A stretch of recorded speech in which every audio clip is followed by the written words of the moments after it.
Good morning, everybody. How you doing today? My name's Andrew. I'm Dad. I'm Matt. I'm Gavin. Hi, I'm Daniel. And we're some of the Veggie Boys, and we want to thank you for stopping by. If you're new here, consider subscribing. We can do a lot of things on the farm, but one thing we can't do is grow this channel without your help. Lefty wants to remind you, don't forget to like the video. Yeah, you guys named the calf Lefty.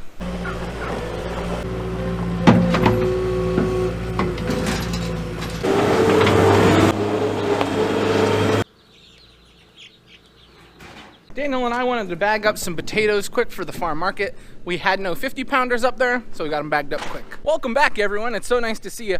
We have something planned for you today that we have never shown before. This is the part where you get excited. Woo! We'll be getting to that later on, don't worry. Whoa, whoa, whoa, whoa. What's in the bag?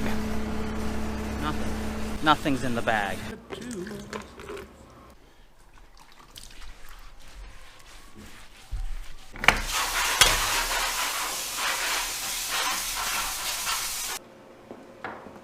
So guys, what we're gonna be showing you today is how our family makes horseradish. Ooh, exciting. For as long as I can remember, our family has been making horseradish and selling it. The first thing we do is we clean it off. So we were outside, Daniel and I, and we were spraying it off with the hose, trying to get all the dirt off of it, because horseradish is a root vegetable and it likes, now I might be wrong, but I think it likes sandy soil. So you get a lot of this like sandy dirt all over it. So we want to clean all of that off. So the first thing we did was we sprayed it off with water.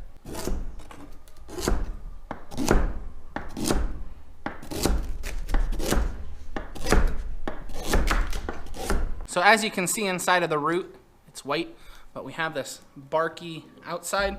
So what we are doing is stripping this off. Now I don't believe you normally have to strip this off if you're making it at home. However, when we're selling it, we want the horseradish to look very nice, because if it doesn't look nice, no one's gonna buy it. So we like to strip off as much of this outer coating as we can without taking all this white flesh. We don't want our horseradish to have like a brown, yucky color. We want it to have a clear white. I'm ready to cry, guys. So for those of you that have never smelled horseradish before, or have never cut it up or tasted it, it's got a very, I don't want to say spicy taste, but it's definitely not for everybody. As you're cutting it, the horseradish lets off fumes or vapors, I'm not sure, but they get in your eyes and they make you start to cry, and then you think about all the sad movies you've seen. Like in Las Vegas when Danny went away to war again. Marley and me. What we're doing right now is pulling off this outer skin and trying not to take too much of that white flesh, because that's our good stuff there. So once we get it peeled off to a way that we like it, we come through and we start cutting it into chunks so that it can go through our grinder. We've been making horseradish for 25 years. There was an older gentleman that used to make it, and he taught us how to grind it up and what to do. So we started following what he told us. He had a little grocery store in a local little town. So he taught us how to do it. A lot of this stuff is a dying art the younger generation knows nothing about. It's a dying art, so to speak, because it's easier for people just to go buy it. And the stuff you buy in the store is good, but it's not like this fresh stuff. Because when you eat horseradish and it burns up the back of your nose, that's when it's good. And a lot of stuff in the grocery store, once it gets older, it loses that. This isn't easy to do. It may look easy like we're peeling it here, but to grind it's hard to grind, and also it's really powerful. Your eyes will be watering, it burns, you need to be well ventilated when you do it. So our family has been making horseradish for 20 plus years, and I'm sure there's many of you guys that still make your own horseradish, but I don't know how many of you are making it to sell. So we get a lot of customers from all over the area that come just for the horseradish because they can't find anything with the flavor that we have. You know it's good horseradish when you're cutting it and your eyes start to water? That's how you know it's good.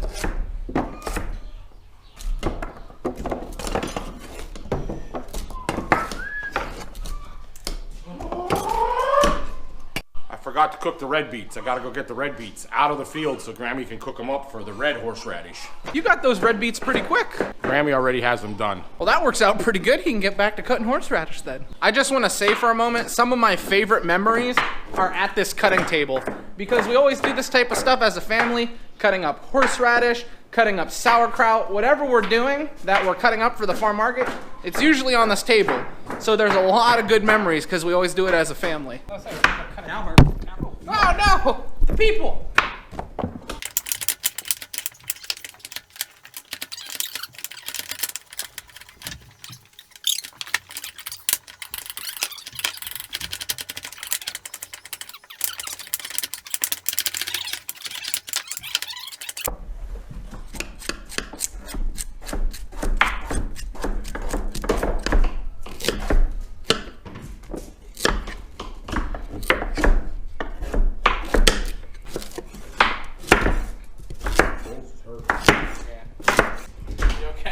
Oh, it's starting. It's getting me.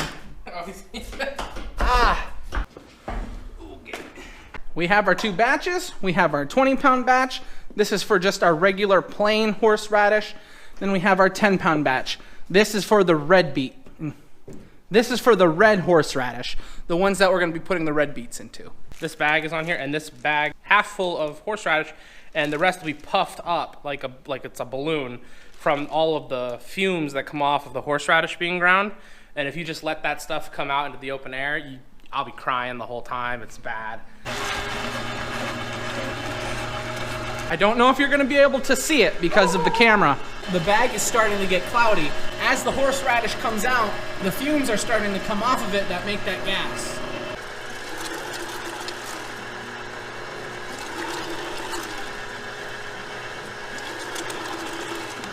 This process is a little more time consuming. We want to make sure we don't clog up our grinder, because if we clog up the grinder, we're going to have a lot of problems. So that's why he's putting the pieces in very slowly.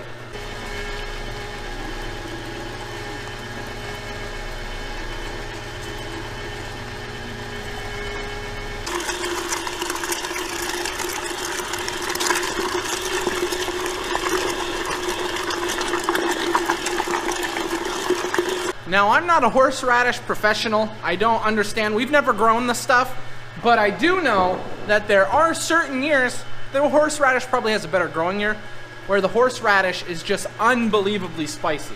The bag's all clouded up now.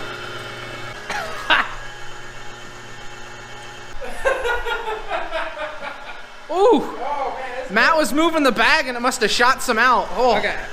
All right, turn the grinder off. Do you see all the air in there? There we go. We have our red beet horseradish ground. All we'll have to do for this is blend up the red beets that Grammy is cooking upstairs and then add it to this mixture. And the red beets, actually, it's kind of like a milder version of horseradish. The red beets cut back a lot of the sting that you'd have from normal horseradish.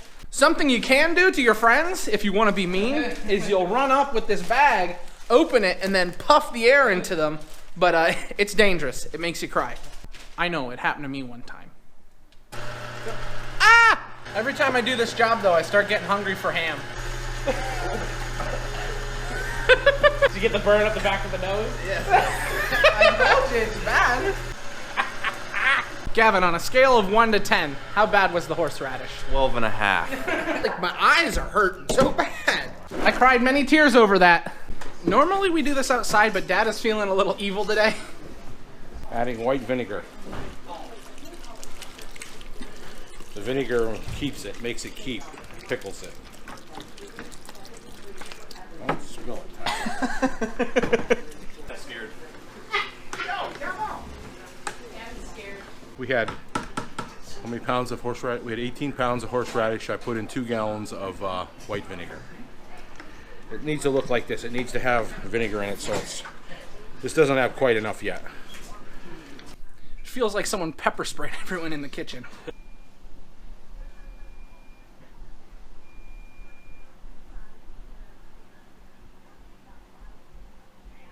We just got done with lunch, so we're gonna start grinding some grain for our animals. Oh, easy!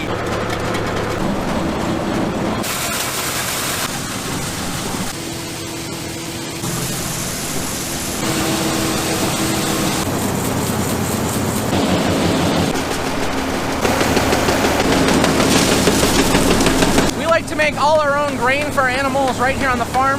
For example, for our cows, we have our own corn, we have our own oats that we raise. We also have some salt and molasses in here for flavor.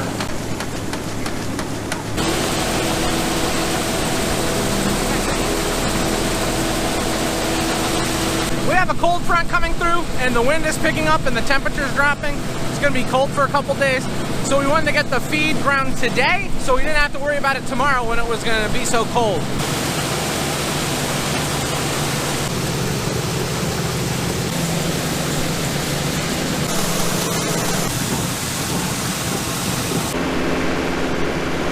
Did you turn on the snow? Northeastern Pennsylvania. It's gonna be 65 degrees on the weekend. It's snowball.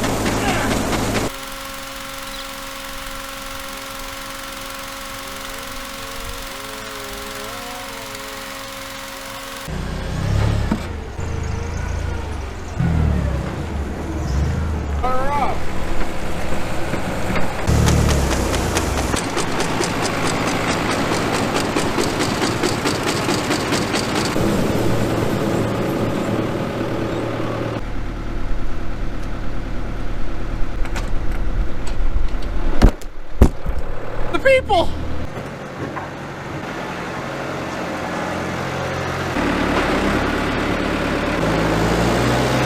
It is so nice having our own grinder.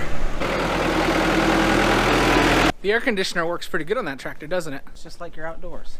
Ooh, wow, the ladies are loud and excited. Daniel is putting new straw in their nests because it's gonna be so cold tonight.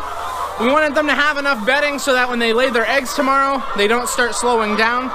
Our chickens have already started to slow down in laying eggs, and putting the straw in here help keep them warm, help keep them comfortable. We want them to stay at that high production. And you see how much they love it. Look at this nest. They're all trying to get in here and sit. This is for the chickens. You can't go in here. We finished up with getting the chickens some bedding. We got the turkeys some bedding. Now we're gonna wash some potatoes for the farm market.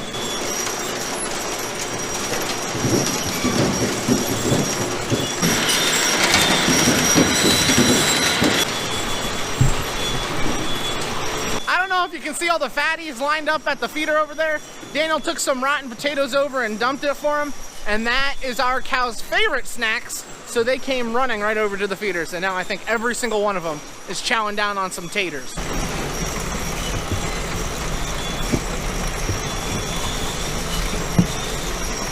We're gonna bag these up tomorrow. They're gonna be too wet for tonight, so Daniel's just gonna move them, and then we'll be good. What happened to the rotten pumpkin? Daniel tried to move the rotten pumpkin.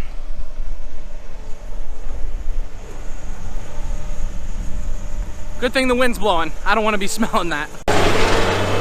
We have a lot of squash on the porch that people will use for making their own pumpkin pies. And it's gonna be so cold tonight that a lot of them would just split and crack open. So we wanna make sure that doesn't happen. We're putting everything away out of the cold so they don't explode. It's nice having an electric pallet jack. Oh, I can do this with one thumb. This way, if anyone wants to make some pies or they just want some pumpkins or squash, they can get them in here. They don't have to sit outside. Whew, it's a little chilly out here, hun. It's a little chilly. Okay, let's see what's for dinner tonight. Grammy, what are we having? Trying out the sauerkraut. Pork and sauerkraut tonight. All right, guys, this is what's for dinner. Pork and sauerkraut and some beans. Check that out. Ooh, that's exciting. I'm ready for dinner. Daniel! It's just me. I don't need Dad's pants. All right, guys, that's where we're gonna end the video today. I wanna thank everyone for watching, and I hope to see you next time.